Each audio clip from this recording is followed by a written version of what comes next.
이 지금 대략적으로 그려지는 그림을 좀 말씀드리겠습니다. 일단 저의 경우는 주식이든 어떤 것이든 대응의 영역이라고 생각하지 예측의 영역이라고 저는 생각하지 않습니다. 그러니까 외국인의 포지션이 바뀌거나 그러면은 이 예측이 좀 달라질 수 있음을 염두에 두시고 들으시고요.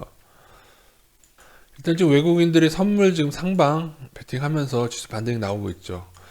그러니까 이런저런 것을 고려해서 한 예측인데 만약에 이런 선물이나 채권에서 외국인의 동향이 달라질 경우에 저희는 또 다르게 대응할 것을 말씀드리면서 그런 전제 하에서의 예측입니다. 지금 아시다시피 외국인 누적으로 지금 코스피 같은 경우에는 4조 5천억 그리고 코스닥 같은 경우에는 한 4,600억 가량 상방하면서 주식을 반등하고 있습니다. 지금 다우 나스닥도 반등하고 있죠. 제가 는 우리나라 선물 포지션과 미국 다우 나스닥하고 약간 연관성이 있다고 하는데 왜냐하면 애들이 선물 플레이를 하고 있기 때문에 다우 나스닥을 움직이면서 각국에 있는 지수의 선물을 이용해서 그들이 이득을 취하는 겁니다. 그러니까 이들이 다우 나스닥을 올리기로 결정을 하고 난 다음에 당연히 한국이든 다른 나라 주식이든 상방으로 치는 거죠. 선물 플레이라는 점에서 연결성이 있다.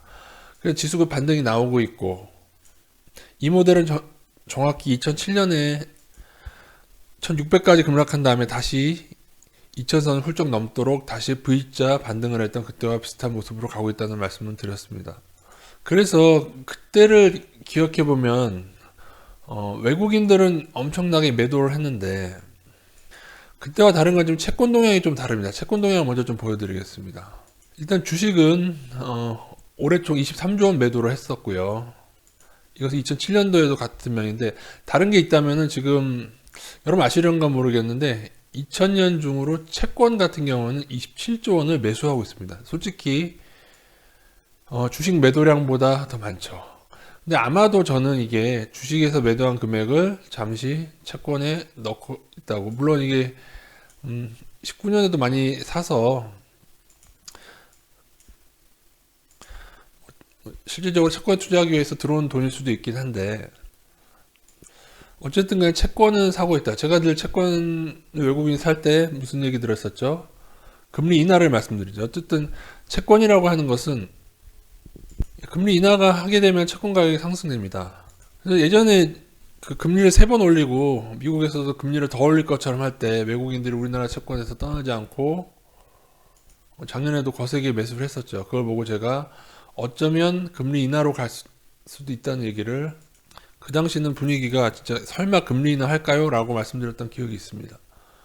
그래서 저는 이 외국인들이 주식은 파는데 채권이 들어오는 걸로 봐도 요거 이면은 2007년하고 조금 다릅니다. 그때는 주식은 비슷한 정도로 팔았는데 채권을 이렇게 사진 않았었어요. 그래서 저는 아마도 향후에 금리 인하를 할 것이다. 물론 분위기상 당연히 하겠죠. 코로나 때문에. 그다음 5월 중으로도 지금 0.75에서 기준금리를 0.5 어쩌면 한 차례 더 0.25. 그래서 우리도 제로 금리로 가게 될까요? 어쨌든 미국 따라간다면 그렇게 될 수도 있겠죠.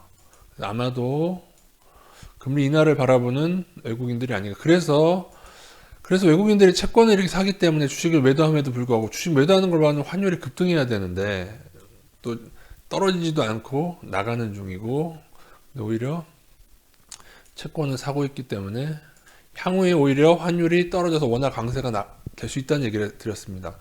이 얘기를 2007년도 환율 차트를 보고 말씀드리겠습니다. 그 당시 재밌는 것은 사실은 주식에 있어서 외국인 매도는 2006년부터 시작이 됐었죠. 지난 말씀드린 바와 같이. 그러면서 2007년 기간에 계속적으로 매도를 하게 되는데 2006년하고 2007년 이렇게 여기가 2007년 12월입니다, 여러분. 2007년 12월이고 2008년부터 스물스물 오르기 시작하는데 이때까지 주식을 매도하는데 채권은 지금처럼 많이 들어가지 않았어요. 주식을 매도하는 금액에 비해서 채권은 그렇게 많이 들어오지 않았었는데 보십시오. 저는 이때 2007년에 외국인들이 투자금을 2006년하고 해서 2007년 투자금을 회수해가는 시기라고 보고 있습니다. 2007년에 제가 겁나게 팔았거든요. 주식하고. 채권도 들어오지 않았다면 그 돈은 아마도 당연히 미국으로 빠져나갔을 것이다. 근데 그때 환율은 어떻죠? 그때 900대 초반까지. 즉 제가 말씀드리고 싶은 것은 얘네들이 자금을 지네 나라로 돌려갈 때는 달러를 사니까 환율이 이렇게 올라야 되는데도 불구하고 일정 기간 자기네들이 빠져나갈 때까지는 환율을 하락시켜서, 그러니까 원화가 강세되면 환차익을 거두면서 돌아가게 됩니다. 지금은 그때와 다른 것은 지금 채권의 매수를 통해서 아직은 그들의 자금이 우리나라에 머물러 있는 거죠. 근데 어떻게 된다?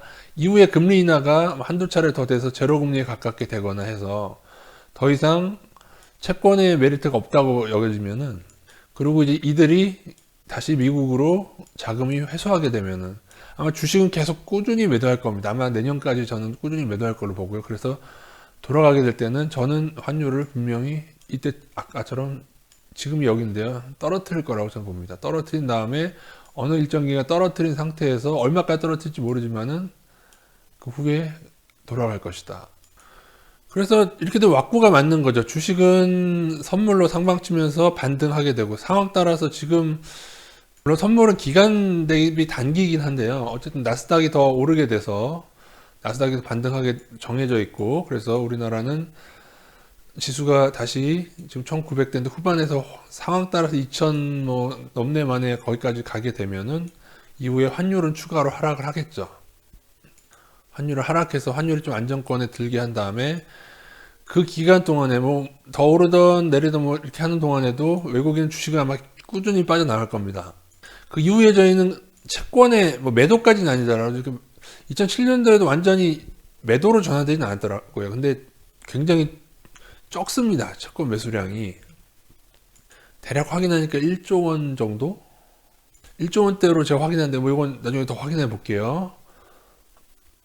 그 당시 주식은 막 1년에 20조 원씩 매도하는데 채권이 거의 채권이 안 들어온 거죠. 그러니까 지금도 채권 매도까지는 아니어도 채권의 매수량이 줄어들게 될 경우에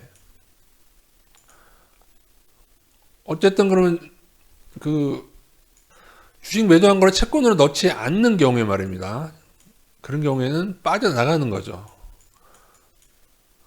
저희는 채권의 순매수가 줄어들면서 주식 매도가 계속되면서 환율이 점점 낮은 레벨을 지금보다 1200원에서 뭐 1100원이나 1000원대, 막 1000원대 초반 그런 레벨을 유지하면서 긴 기간 할 때는 외국인이 그때는 실제로 탈출하는 것이다. 그 기간이 이어져서 탈출하고 난 다음에 그 이후에 얘네들의 주식 다 매도하고 어쩌고 하면은 그때는 이제 주식이 본격적으로 하락하겠죠. 그죠? 지금보다 뭐 상황 따라서는 2008년처럼 급락하게 될 수도 있습니다. 향후에는 그래서 채권도 좀 잘 봐야 될 것 같아요. 지금은 엄청 채권의 매수세가 큰데 기준금리가 다 인하되고 나면은 얘네들이 채권을 혹시나 빼가거나 아니면 채권이 늘지 않거나 주식만 계속 매도해서 본국으로 돈을 소환하지 않는가. 이런 그림을 하나 보겠습니다. 대충 이해는 되시죠? 다시 정리드리면 주식 반등, 환율 하락, 채권은 아마 금리 인하 때까지는 계속 매수할 것 같고요. 환율 일정 기간 동안에 조금 하락한 상태에서 얘네들은 그 후에 주식은 계속 매도하면서 좋은 가격에 빠져나가겠죠.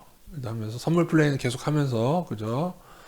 근데 일단은 요 선물도 방향전환 봐야 되고 채권도 방향전환 봐야 되고 여러 가지를 고려할 경우에는 얘네들이 빠져나가는 기간 아닌 기간 해서 대충 알게 될 것 같습니다.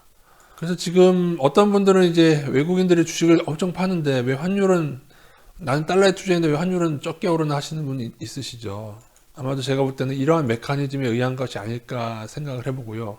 단 이후에 외국인의 선물 방향성이라든가 그 다음에 채권에 대해서도 방향성이 달라지고, 또 주식도 마찬가지죠. 주식도 지금은 계속 매도할 거라 보지만 이건 달라질 수 있어요. 달라지면 저희는 당연히 다른 대응을 할 겁니다. 그래서 대응의 영역이다 말씀드리고요. 현판세는 이렇게 대충 봤을 때 환율, 금리, 주식 대충 그림은 그려진다. 예, 이렇게 말씀드리겠습니다.